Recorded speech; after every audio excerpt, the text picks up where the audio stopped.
So much focus on the urgent need for more widespread COVID-19 testing. We take a look back at how the capability came to be. Dina Baer travels back nearly 40 years to help with today's outbreak.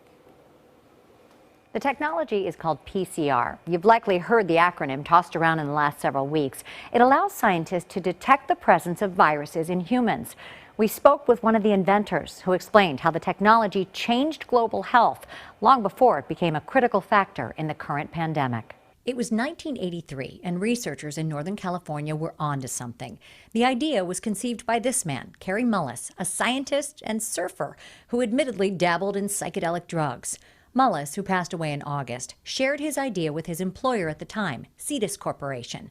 But it took a team to bring PCR's potential to life. We tracked one of the members down. The first issue really that we confronted was the idea which Kary Mullis had, could it be made to actually work? Dr. Henry Ehrlich is now a senior scientist at Children's Hospital Oakland Research Institute. He spoke with us from his home in California. It's very gratifying to read that these tests, which are so crucial in tracking and trying to mitigate this pandemic, use a technology that my colleagues and I developed, well over 30 years ago. It's very gratifying. Unlike so many biomedical breakthroughs that come to fruition only to be outdated within a few years, polymerase chain reaction, or PCR, has had a long shelf life.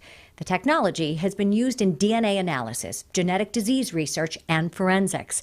And today, although swabs gathered at hospitals, health departments, and pop-up tents will ultimately run through the PCR process. What PCR does is it targets a specific region, and then in a test tube, it synthesizes millions of copies of that particular region so that you can analyze it. Once the DNA has been replicated millions of times, lab technicians use special fluorescent probes to seek out the COVID-19 viral sequence.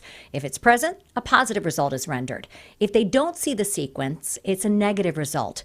PCR tests specific for COVID-19 are possible because the viral genome sequence was shared globally via a public database. Trying to think back to that time, I'd say I think we knew we were developing something very important and that could have a major impact. Today, 35 years after he spent countless days and nights in the lab testing the idea that instantly changed global health, Dr. Ehrlich says the long wait for testing shouldn't be. It is a shame that as a country we didn't commit to testing much sooner. My hope is that in partnership between the public sector and the private sector and academic labs and commercial labs, that we can increase the rate at which these absolutely critical tests are being performed. Dr. Ehrlich's PCR research helped overturn a wrongful conviction in the first case to use DNA testing in the courtroom.